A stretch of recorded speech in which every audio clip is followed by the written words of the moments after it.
नमस्कार. आजच्या या सत्रातली तिसरी मुलाखत सुरेश प्रभू यांची आहे आणि सुरेश प्रभूंवर माझा एक समाजवादी बाल राग आहे थोडासा.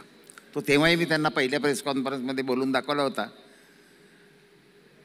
त्यांनी आमच्या नानासाहेब दंडवतेंचा पराभव केला होता निवडणुकीत. तेव्हा ते मुंबईत आल्यावर जेव्हा पहिली पत्रकार परिषद झाली त्यांची, तेव्हा तुम्ही आमच्या नानासाहेबांचा पराभव का केला असा प्रश्न विचारला. अर्थात ती 50 वर्षापूर्वीची 40 वर्षापूर्वीची गोष्ट आहे, पण ते त्या प्रश्नाचा कधी राग त्यांनी मनात बाळगला नाही. तर तुमच्या स्वभावामध्ये हा सोशिकपणा शिवसेनेत राहू नये कसा काय टिकला?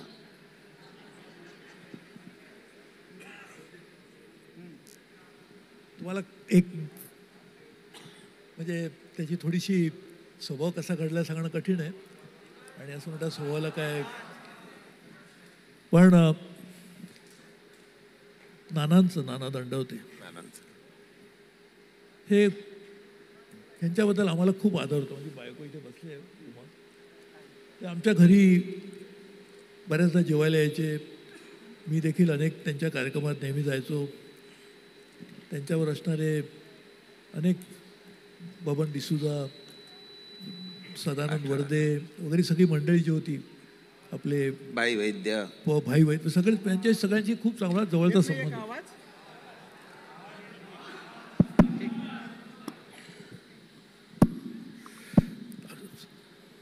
त्या सगळ्या लोकांशी पक्ष म्हणून नाही पण व्यक्ती म्हणून त्यांच्याबद्दल आदर होता. तसं मी कुठच्याच पक्षात नव्हतो आणि त्यामुळे तसा पक्षामुळे कोणाबद्दल तरी आदर ठेवावा किंवा कोणाबद्दल तरी अनादर ठेवा असा प्रश्नच नव्हता. आणि नाना आमच्या घरी पण यायचे.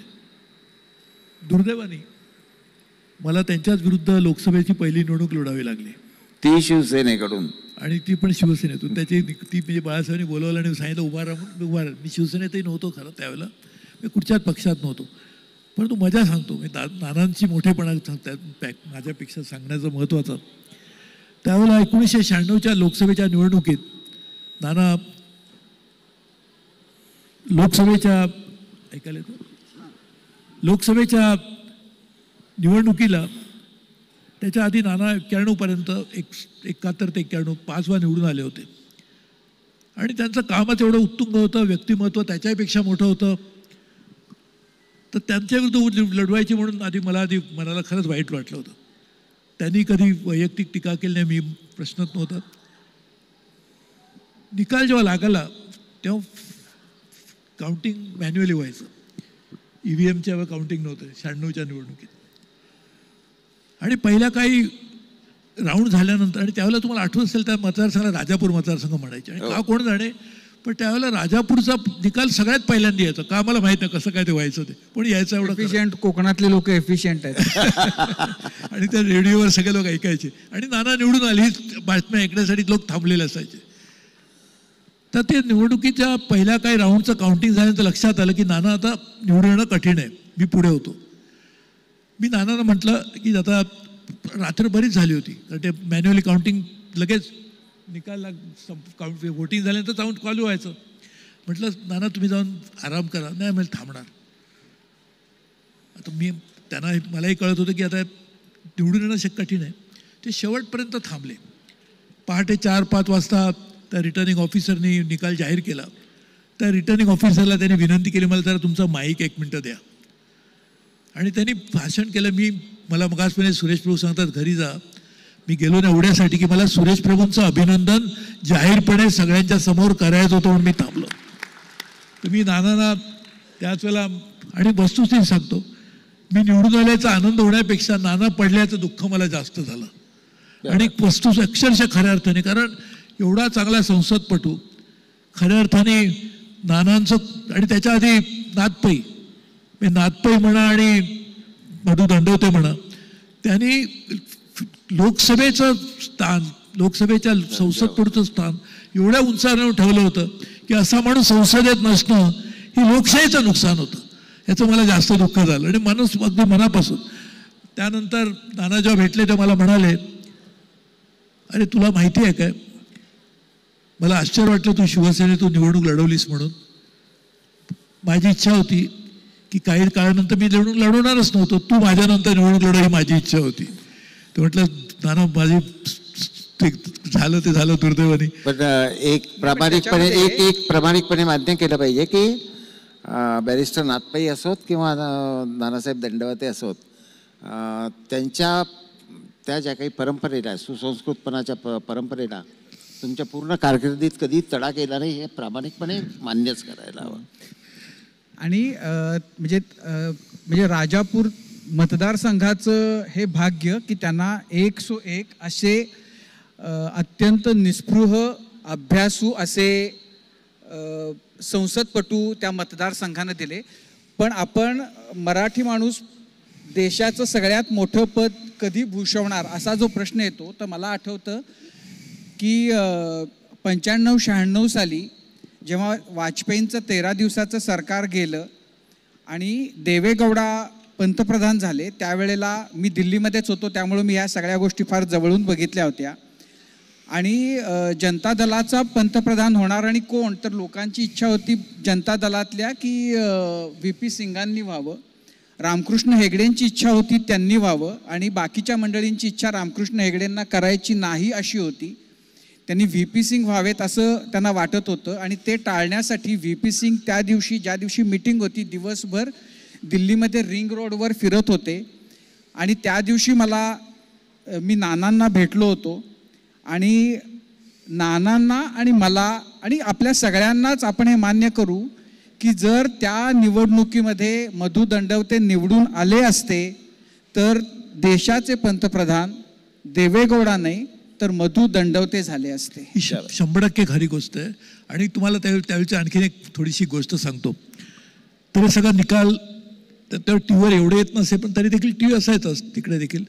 हे झाल्यानंतर नाना हे बघत होते, म्हणजे देशातल्या निवडणुकीचे ट्रेंड बघत होते.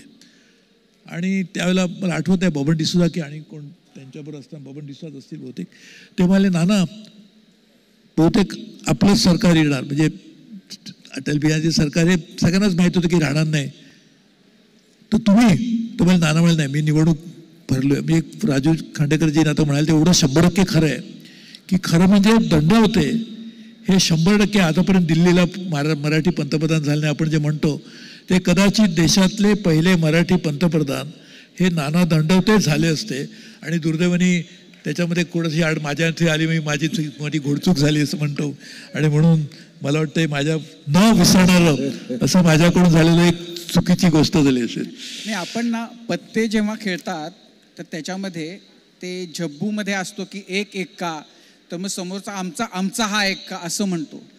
तर मला आत्ता इथं पृथ्वीराज चव्हाण बसले, तर निस्पृह राजकारण, अभ्यासू राजकारणी असं म्हटलं की जर UPA किंवा काँग्रेस हा आमचा एक्का म्हणेल तर NDA साठी हा आमचा एक्का म्हणून सुरेश प्रभू तुम्हाला समोर ठेवलं जाईल. असं अभ्यासू, सुसंस्कृत, स्वच्छ असं सगळं तुमचं राजकारण इतक्या वर्षांचं झालेलं आहे. आणि मला जेव्हाही तुम्ही भेटता तेव्हा म्हणजे पहिला प्रश्न की तुम्ही कुठून आलात, म्हणजे कोणत्या देशातून आलात आणि आता कुठं चाललेले आहात.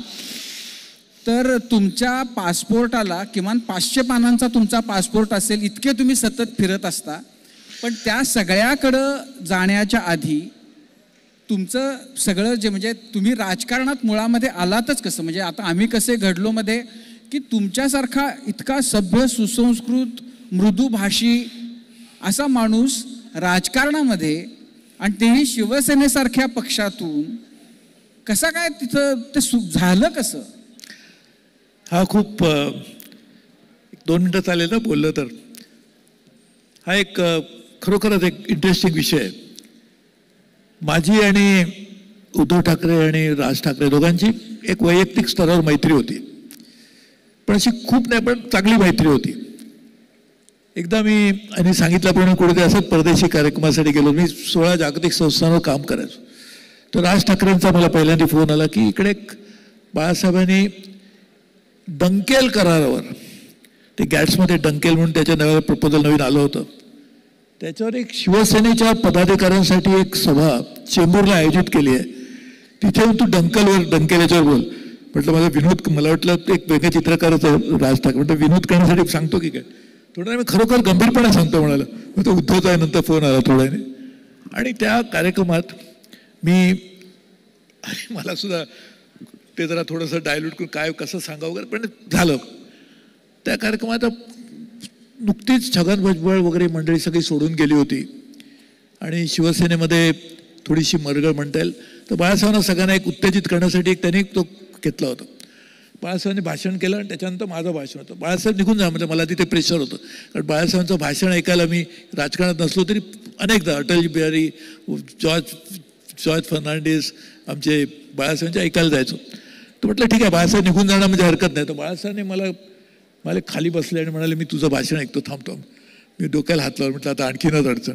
याने मी बोललो, भाषण झालं. बाळासाहेब परत वरती, लहानसं 200-400 लोकांचं 400-500 लोकांचं असेल, तर त्या बाळासाहेब परत वरती आले आणि म्हणाले, कारण ते कार्यक्रम असाही ठेवला होता की सगळ्या शिवसेनेला परत एक आपला झेंडा भगवा विधानसभा लावणार त्यासाठी कार्यक्रम. तर बाळासाहेब वरती आले म्हणाले आपला नक्कीच लागणार भगवा आणि अर्थमंत्री सुरेश प्रभू होणार. तर मी म्हटलं माझ्यावर एवढा अनर्थ का कोसळतो, एवढ्या प्रचंड. पण सुदैवाने शिवसेनेची सत्ता आली, पण अर्थ खातं BJPकडे गेलं. त्यामुळे मला होतं. मग त्यांनी बाळासाहेबांनी मनोहर जोशींना सांगितलं ना काहीतरी मंत्री करा. तो म्हणाले साहेब आता मंत्री झालं, सगळं संपलं आपलं मंत्रिमंडळ. पण त्यांना काही सांगितलं म्हणून त्यांनी मला एक फायनान्स कमिशनचं, जे आपल्याकडे कॉन्स्टिट्युशनल रिक्वायरमेंट आहे आफ्टर 73rd आणि 74th अमेंडमेंट नंतर घटनेच्या, त्याचं मला अध्यक्ष केलं. तेव्हा एक त्यांनी माधव कदम म्हणून त्या तरुण भारतचे सिंधुदुर्ग आवृत्तीचे प्रमुख होते. त्याने लिहिलं की सुरेश प्रभू पुढचे खासदार. म्हटलं काय वेट बिडलं, माझा काय संबंध काहीच नव्हता त्याच्याशी. पण त्यावेळेला त्याच्या आधी शरद पवारांनी ते मुख्यमंत्री असताना मला महाराष्ट्र स्टेट कोऑपरेटिव्ह बँकेच्या बोर्डावर त्यांचा नॉमिनी म्हणून नेमलं होतं. मी शरद पवारांना भेटलोही नव्हतो, कारण त्याने माझं एक भाषण ऐकलं आणि त्यांनी केलं होतं. ते त्या शरद पवारांचा खरोखर मोठेपण आहे. मी त्यांना कधीही भेटलो नव्हतो. तर त्यावेळेला मी बँकेच्या ह्याच्या होतो आणि फायनान्स कमी चालू. फायनान्स कमी काय मोठं पद नाही, पण राज्यात ठिकठिकाणी माझे सत्कार झाले. त्या प्रत्येक ठिकाणी कोणतरी सांगायचे पुढचे खासदार सुरेश प्रभू. कोणी कुठेच काय संबंध कशाचे काहीच नाही. पण ते पण कदाचित काँग्रेसमधून, कारण मी शरद पवारांनी मला केलं होतं म्हणून. पण कशाचा काय संबंधच नव्हता. मी एकदा इंडोनेशियाला माझ्या चार्टर्ड अकाउंटची प्रॅक्टिस करायचो, त्याच्या कामाला गेलो होतो. तर उमाला माझ्या बायकोला घरी फोन आला की त्यांचा नंबर दे. तेव्हा मोबाईल नव्हते. मग तिने तो माझा हॉटेलचा नंबर दिला. मला बाळासाहेबांनी सांगितलं की यायचं आहे आणि निवडणुकीला उभं राहायचं आहे. मी उमाला फोन केला. ती म्हणाली मीच तो नंबर दिला, त्याच्यात आपल्या भानगडीत पडायचं नाही. माझ्या तिन्ही बहिणी, माझी आई या सगळ्यांनी मिळून याचा 4 महिलांनी निर्णय घेतला. मला भाऊ नाही आहे आणि माझे वडील तेव्हा नव्हते, गेले होते.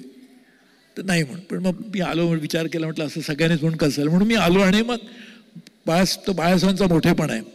शिवसेनेत नसताना त्यांनी बोलवून मला दिला आणि मी निवडूनही आलो. आणि त्यावेळेला लगेच त्या दिवशी निकाल लागला होता आणि अटलजींचा मला वाटतं 16 मेला अटलजींनी शपथ घेतली. तर मला बाळासाहेबांचा 15 तारखेला फोन आला की तुला उद्या शपथ घ्यायची आहे. मला वाटलं आणखीन कोणते विनोद करतोय, शपथ कशासाठी काय, केंद्रात जाऊन मंत्रिमंडळाची. म्हणजे मी अटलजींचा फोन आला, एकच नाव सांगितलंय. तर मला बोलवलं बाळासाहेबांनी घरी.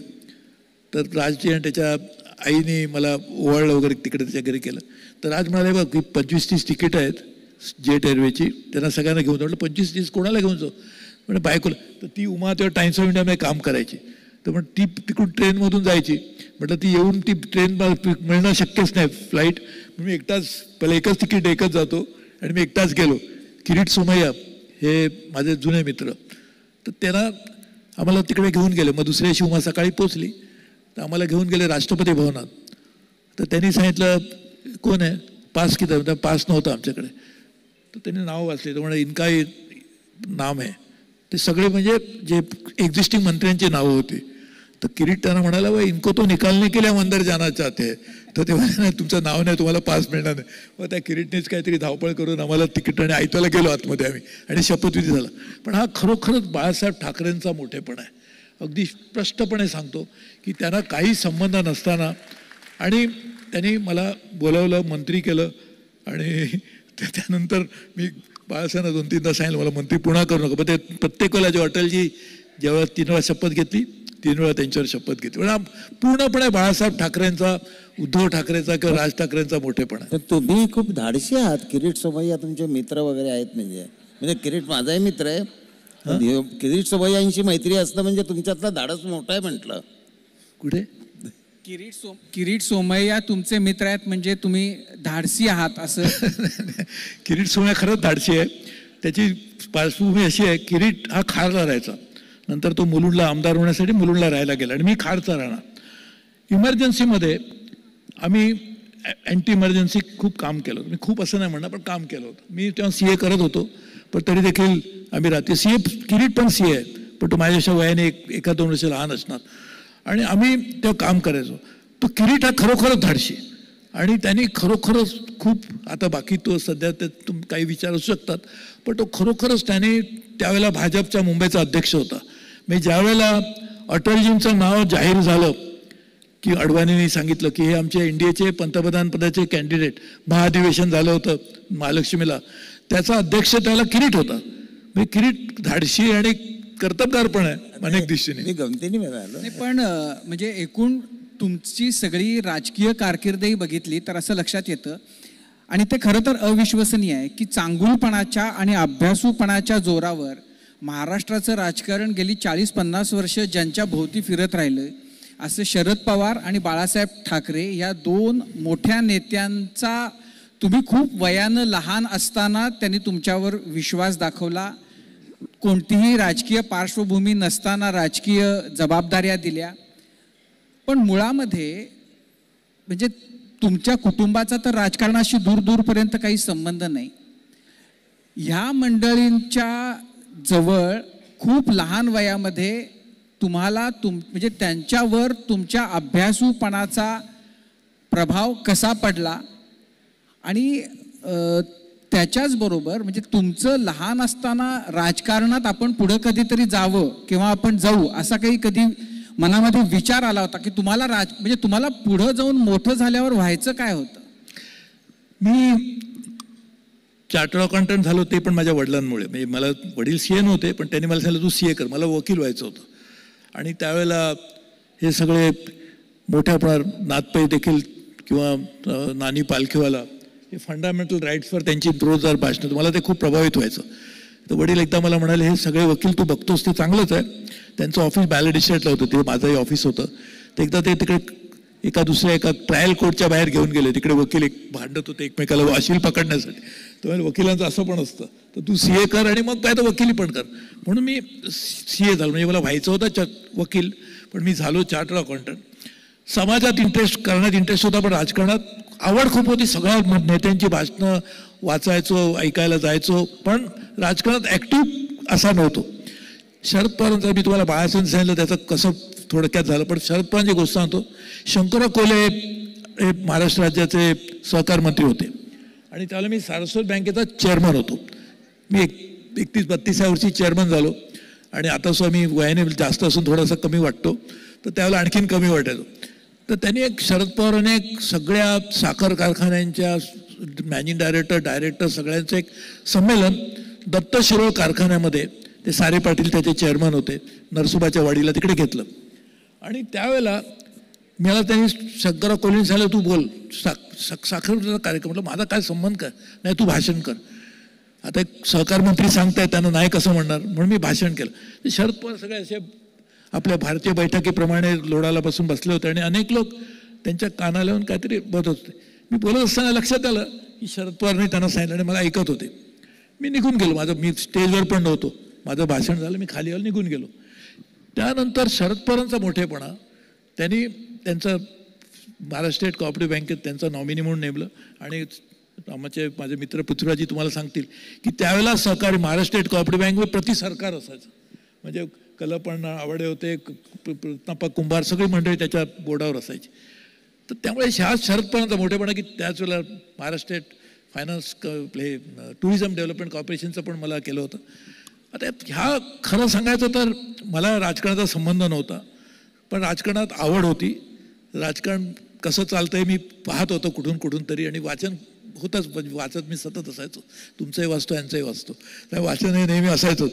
परंतु हा या दोन्ही शरद पवारांचा एका बाजूला, पण त्याच्याशी पुढे राजकारणाशी संबंध आला नाही, पण ह्या दृष्टीने आणि बाळासाहेब ठाकरेंचा ह्या दृष्टीने की खरोखरच नेते मोठे कसे असतात त्याचं उदाहरण असेल तर ह्या दोन्ही गोष्टीतून घेता येईल. नाही, पण आत्ता बोलताना तुम्ही सांगितलं की सारस्वत बँक त्याही वेळेला खूप मोठी होती आणि जेमतेम वयाच्या 30मध्ये असताना तुम्ही त्या बँकेचे अध्यक्ष झाला होतात. तर म्हणजे राजकारण तुम्हाला येत नाही असं तर असणार नाही, नाहीतर इतक्या लहान वयामध्ये एवढ्या बँकेचा अध्यक्ष कसा कोणी होईल? आज तर 30मध्ये तर म्हणजे नोकऱ्या मिळण्यासाठी लोक झटत असतात, तर इतक्या लहान वयामध्ये तुम्ही सारस्वत बँकेचे अध्यक्ष कसे झालात? हा एक खूप आता एक इंटरेस्टिंग प्रश्न आहे.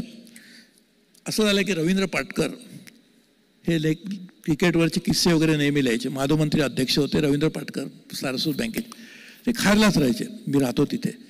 त्यांनी एकदा मला सांगितलं की मी सारस्वत बँकेच्या निवडणुकीला उभा राहणार आहे, तर मी नुकताच सीए झालो होतो, तर तू मला मदत कर मतं घेण्यासाठी. मी सगळीकडे जाऊन मतं आणली, तर लक्षात आलं रे सगळ्यांनी मतं दिली पण त्यांनी विचारलंच नाही कॅन्डिडेट कोण आहे. तर म्हटलं जर मी सांगून रवींद्र पाटकरांना मतं मिळू शकतात तर मला पण मिळू शकतील, म्हणून पुढच्या निवडणुकीला उभा राहिलो. तेव्हा पडलो मी आणि त्याच्यानंतर मी निवडून आलो. आणि त्यावेळेला माधव मंत्री हे माझ्या वडिलांचे मित्र होते आणि खूप डॉक्टर आडारकर SP आडारकर म्हणून जे मॉन्सॅन्टोचे चेअरमन होते ते आमच्या बोर्डावर होते. शरू रांगणेकर खूप प्रख्यात मॅनेजमेंट कन्सल्टंट, सल इंडियाचे मॅनेजिंग डायरेक्टर, डॉक्टर PW रेगे न्यू लॉ कॉलेजचे प्रिन्सिपल, DV रेगे हे जे UDCTचे त्यावेळेला डायरेक्टर, ही सगळी मंडळी होती.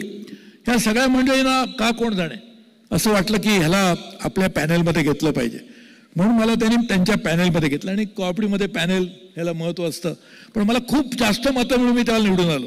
ही निवडणूक होती, इट वॉज नॉट नॉमिनेशन, आणि राजकीय पक्षाचा काही संबंध नव्हता. पण त्यामुळे एक कुठेतरी एक सामाजिक क्षेत्रामध्ये मला आणखी वावर जास्त वाढला. म्हणजे मला कुठेही कुठच्याही कार्यक्रमाला बोलवायचे कुठे, आणि मी सगळीकडे जायचो, कारण मला दुसरा कामधंदा पण आपलं प्रॅक्टिस होती म्हणा, पण बाकी आपण जायचो सगळीकडे. तर त्यामुळे एक सामाजिक क्षेत्राशी जास्त जवळचा आणखीन संबंध आला. आणि सारस्वत बँकेच्या त्यावेळेला देखील आता नीलमताई मगाशी म्हणायचं मराठवाड्यात शाखा होत्या, नागपूरला नव्हती म्हणा त्यावेळेला, नंतर झाली, पण बेळगाव, मराठवाडा, पुणे अशा पश्चिम महाराष्ट्रात पण होत्या.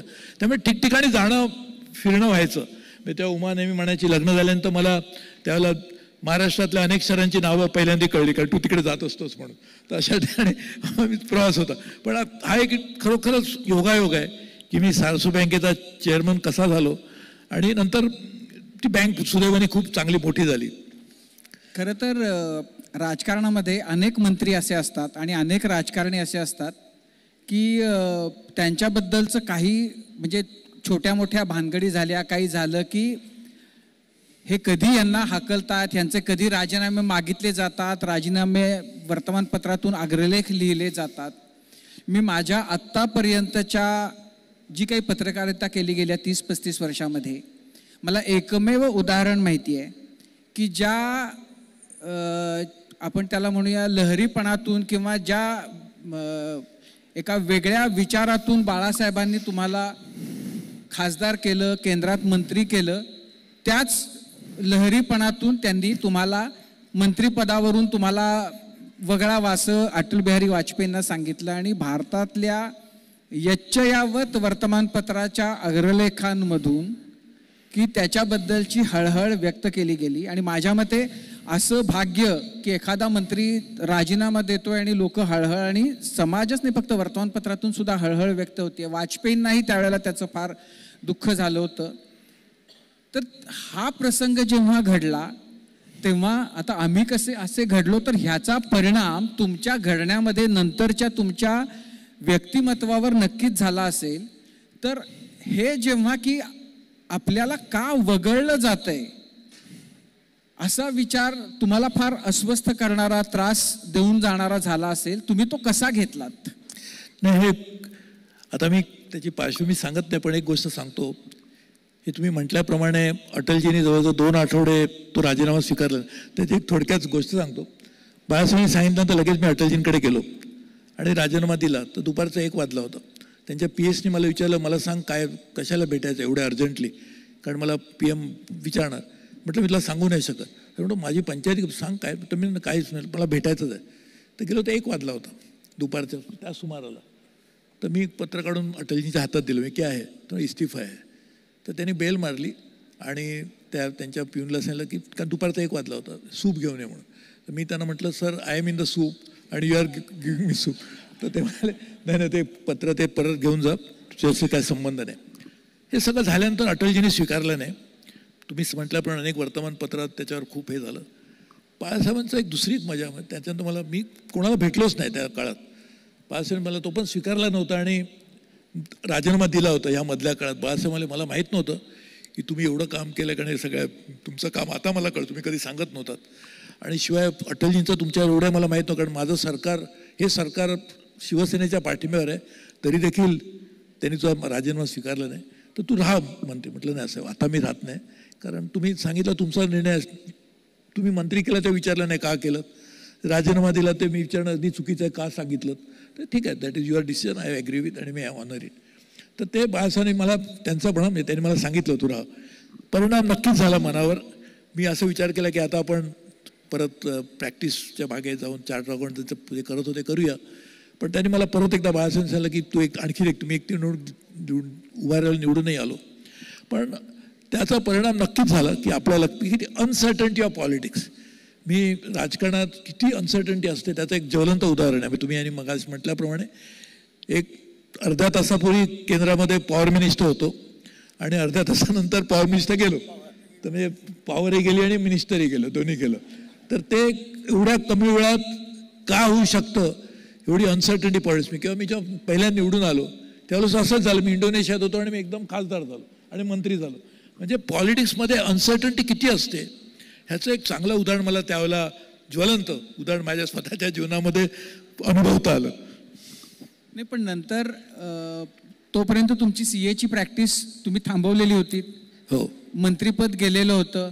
मग उमावहिनींच्या पत्रकारितेच्या वर तुमचा संसार चालला. खरंच तिनेच खऱ्या अर्थाने म्हणजे खरं अगदी प्रामाणिकपणे तिने ते सगळं बाजू सांभाळली, कधी तक्रार केली नाही की मोना माझ्यासारखा नवऱ्याला एवढे वर्ष सांभाळलं, म्हणजे तिचा तो मोठेपणा आहे तिचा. पण मजा म्हणजे त्याच काळामध्ये काय झालं की मला जर्मनीने बोलवून मला एक जर्मनी PhD, आता मला पृथ्वीराजी विचारत होते, मी क्लायमेट चेंजमध्ये PhD करत होतो जर्मनीमध्ये. परत अटलजींचा फोन आला आणि त्यांनी बोलवलं. म्हणजे फोन हा प्रकरण माझ्या आयुष्यात बऱ्याचदा घडले. राजीनामा सांगण्यासाठी फोन, मंत्री करण्यासाठी फोन, तसं अटलजींनी बोलवलं आणि मला म्हणाले तू ये सब छाड़ दो, PhD हो सब बाद में करना, हा वापस आण. आणि मला त्या नद्या जोडणी प्रकल्पाचं अध्यक्ष केलं त्याच लगेचच्या लगेच. तर ते एक झालं. परंतु तुम्ही विचारलेला प्रश्न खरंच महत्त्वाचा की काय परिणाम होतो, तर किती जीवन हे किती अनसर्टन असतं आणि काय घडामोडी कशा घडू शकतात. आणि बघा ना, नाही म्हटलं तरी मंत्री म्हणजे केंद्रीय मंत्री एक जरा थोडंसं जबाबदारी, ते मिळणं कठीण, ते मिळालं आणि गेलं ते तर एवढ्या सडनली गेलं की कळलंही नाही. म्हणजे असं दोन्ही गोष्टी झाल्या. पण नंतर आता असं आहे की जेव्हा म्हणजे नरेंद्र मोदी पंतप्रधान झाले त्यावेळेला तुम्ही त्यांच्या मंत्रिमंडळामध्ये होतात. ते पंतप्रधान होण्याच्या आधीपासून तुमचे आणि त्यांचे फार जवळचे संबंध आहेत. नंतर रेल्वेचं मंत्रिपद तुम्ही फार उत्तमरित्या सांभाळलं.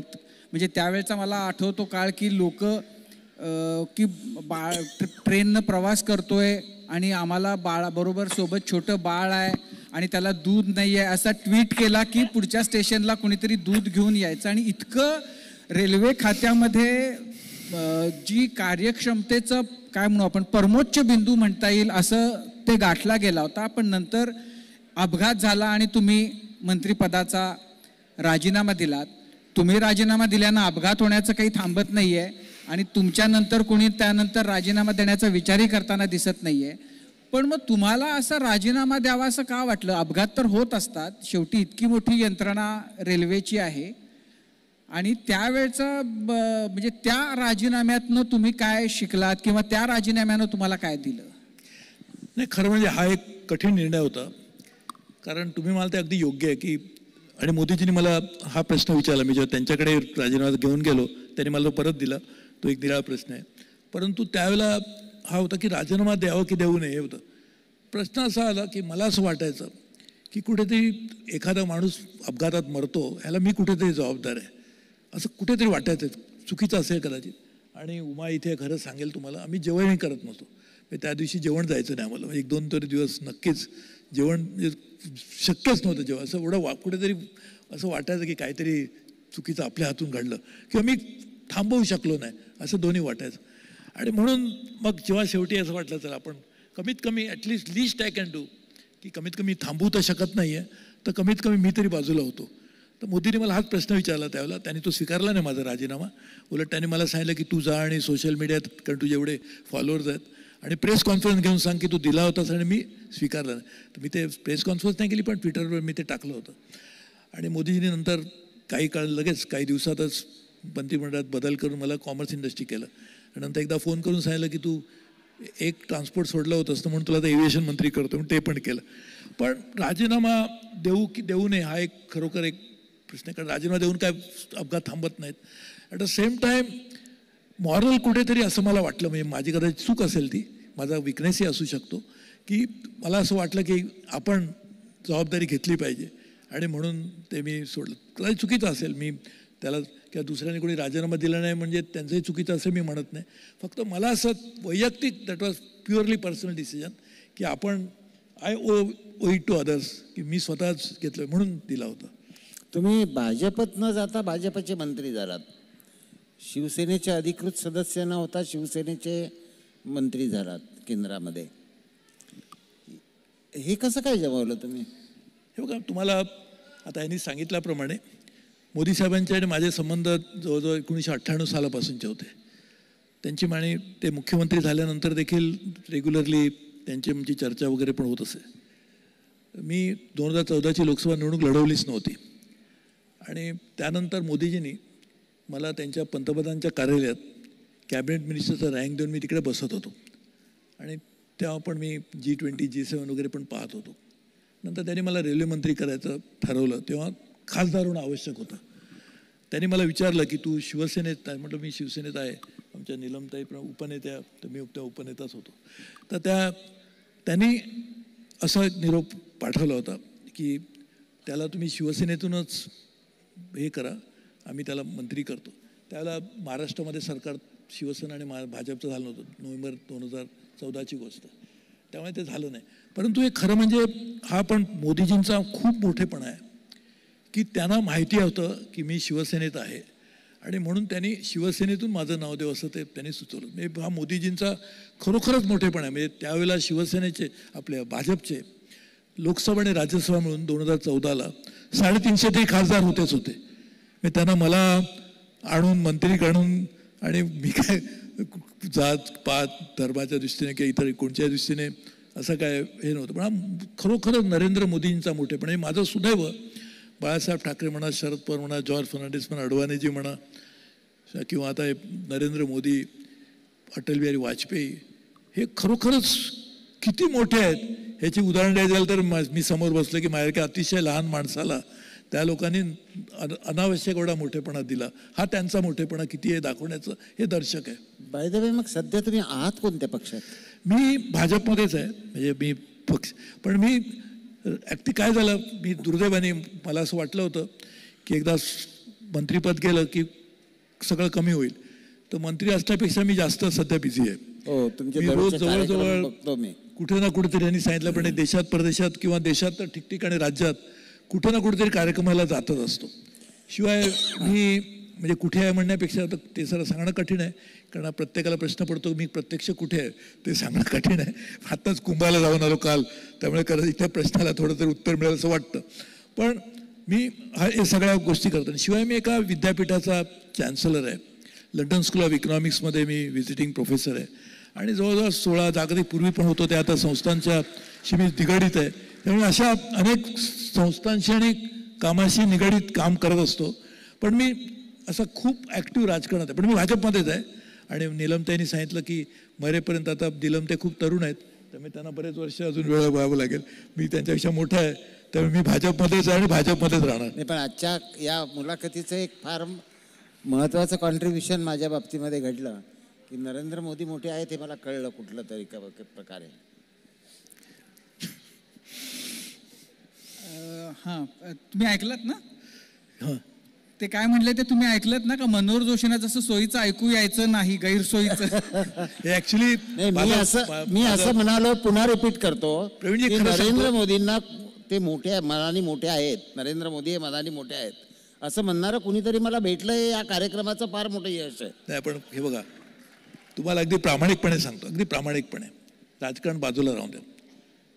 नरेंद्र मोदी नेते म्हणून किती मोठे आहेत त्याच्यात एक दोन उदाहरण तुम्हाला सांगतो. एक तर तो माणूस 24 तास काम करत असतो. 24 तास अतिशयोक्ती झाली, पण बहुतांश वेळ काहीतरी काम करत असतात. नंबर 2, त्यांना सगळ्या गोष्टी माहिती असतात.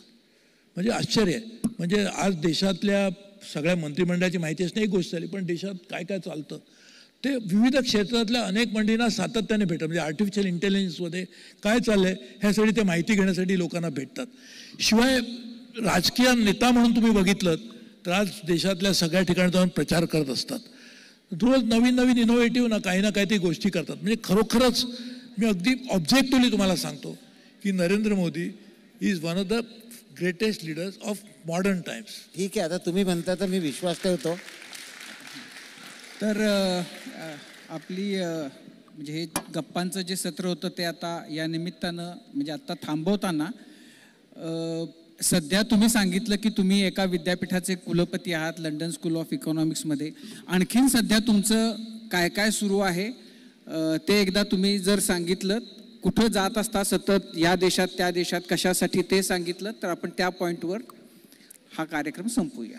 मी अनेक तऱ्हेच्या संस्थांमध्ये काम करतो. G20चे शेर्पा होता. ते होतो पूर्वी, आता नाही आहे. पण मी G20चा लॉंगेस्ट पिरियड मोदींच्या सरकारमध्ये मीच बघितलं होतं. आणि G20 G7 एकाच वेळा सांभाळणारे मीच होतो. पण आता मी नाही आहे. मी सध्या अनेक ठिकाणी करत असतो. आता जे पृथ्वीराजजी बर्कली सगळं जगातलं एक प्रख्यात विद्यापीठ, त्याचे ग्रॅज्युएट आहेत, तिकडून शिकले.